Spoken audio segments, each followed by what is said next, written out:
Rice or wheat? Which one is better for your health? These two staples have been part of diets for centuries, but which is the healthier choice? Does rice win with its simplicity, or does wheat take the lead with its nutrients? What about carbs, gluten, and how they impact your blood sugar, energy, and weight? Dr. Berg dives deep into the facts, breaking down the benefits and drawbacks of each to help you make smarter food choices. Whether you're focused on weight loss, better digestion, or overall health, this video has the answers you need. Watch now to find out which one comes out on top. All right, so I had a question from someone that wanted to know, what is healthier, consuming rice or wheat? So obviously that person has not been watching my keto videos too much. So I'm just gonna cover what would be healthier, just so you have the data. You have white rice, okay? And you have white flour. So white rice basically has no hull. That's the very outer coating of the rice. There's no bran, which is the next coating or the next layer, and no germ, okay?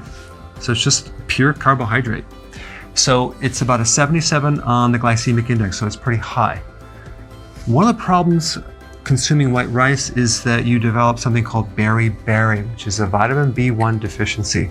Now, when you consume white rice, you deplete more than B1, also some of the other B vitamins, but you really create a B1 deficiency. So beriberi is a neurological disease. It creates all sorts of problems with your nerves, neuritis. So any nerve pain in your body, you want to check a B1 deficiency. So B1 is really important. Also, it's going to create edema and swelling and increased pulse rate, memory problems, all sorts of problems with blood sugars. And I have quite a few videos on vitamin B1 deficiency. White rice might seem harmless because it's stripped of the hull, bran, and germ, leaving behind pure carbohydrates. But here's the problem. Eating white rice regularly can lead to a condition called beriberi, caused by a severe B1 deficiency. This deficiency doesn't just stop there. It can trigger memory problems, swelling, nerve issues, and even muscle weakness. While it might be convenient and tasty, white rice comes with risks you can't ignore. Understanding the hidden impacts is key to making smarter dietary choices. And this is why they enrich it, okay, with synthetic B1 and B2 and B3 and folic acid and iron. Of course, they take everything out, but they put a little bit back in there, but realize it's just synthetic. But it does prevent beriberi. All right, so now you have brown rice. What is brown rice? It's basically white rice with no hulls. Okay, so it has the bran and the germ, so it's less refined. They take the very outer coating off this rice. And the glycemic index is 68, so it's actually not as bad. Brown rice is essentially white rice with the hull still intact, making it less refined and slightly more nutritious. With a glycemic index of 68, it raises blood sugar more slowly than white rice but still has a significant impact. While it contains more fiber, vitamins, and minerals, it also comes with antinutrients like phytic acid that can block nutrient absorption. Brown rice may be a better option, but it's not without its downsides. All right, so then you have wild rice, okay? Wild rice has the hull, it has the bran, and the germ. It has a lot more nutrition, and it's 52 on the glycemic index. It's a lot lower than these two right here. All right, let's talk about white flour. They're taking out the bran, which is the fiber, taking out the germ, and they're giving you this thing called endosperm, which is the complete carbohydrate. So it's basically, again, it's very similar to white rice as far as the carbohydrate content, because on the glycemic index, it's 77, pretty high, but without the nutrition. So that's why they enrich it with synthetic vitamins, iron, folic acid, B1, B2, and B3. All right, so now we have whole wheat. On the glycemic index, it's 72. It has the bran, the fiber, the germ, and the carbohydrate portion right here. But by definition, you only have to have 51% of these to call it whole wheat. So you could have 49% actually white flour in this product and still call it whole wheat. I don't know if you knew that before. All right, with wheat, you have a little more calcium, more B3, more zinc. Whole wheat has a glycemic index of 72, slightly higher than white rice. It includes the bran, germ, and carbohydrates, offering a more complete grain profile. Wheat also provides more calcium, B3, and zinc compared to white rice, supporting bone health, metabolism, and immune function.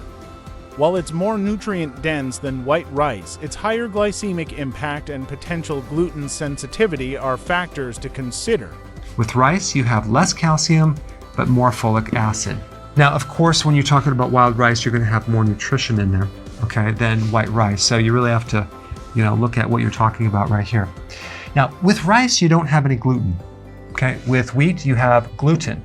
A large population of the planet, it has either a gluten allergy or a gluten intolerance, so they have a problem with gluten. So it creates a lot of digestive issues, okay? Now, rice has phytic acid. Of course, not the white, because the phytic acid is going to be in the bran and the hull, okay? So phytic acid is a chelator. It tends to pull out minerals and block the absorption of minerals. It's an anti-nutrient, so to speak. It is a powerful antioxidant. I have a separate video on that. So certain people can take it as a supplement to help chelate or reduce iron if they have too much iron in the body. But it does have some interesting properties, anti-cancer properties. But the point is that it does tend to block minerals, okay? So phytic acid is in rice and it's also in wheat, okay? But it's not as much in the white rice or the refined white flour because it's mainly on the hull or the bran. All right, then we have lectins, which is another compound that certain people are sensitive to, and it's a protective mechanism of the seed, okay? It's in both rice and wheat. All right, so here's one of the problems. You say, well, I'll just have the white rice because it's healthier. No, it's actually gonna spike your blood sugars, okay?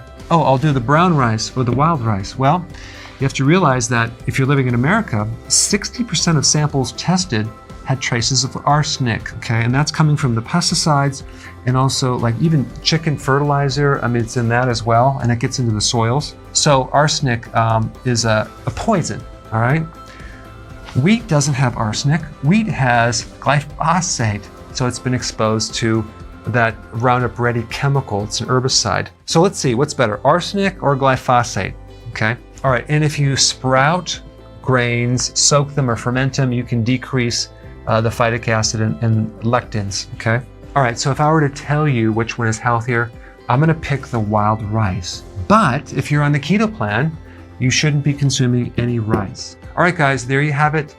That's your comparison from rice to wheat, and they both have some major drawbacks. According to Dr. Berg, wild rice is the healthier option due to its nutrient density and lower glycemic index. However, if you're on a keto diet, it's best to avoid all rice, including wild rice, as it can still disrupt ketosis. In summary, when it comes to rice and wheat, each has its pros and cons. Wild rice stands out as the healthier option, but it's not keto-friendly.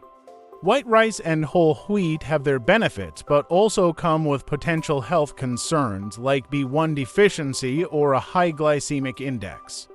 The key is understanding your dietary goals and making informed choices. If you found this video helpful, don't forget to like, share, and subscribe to the channel.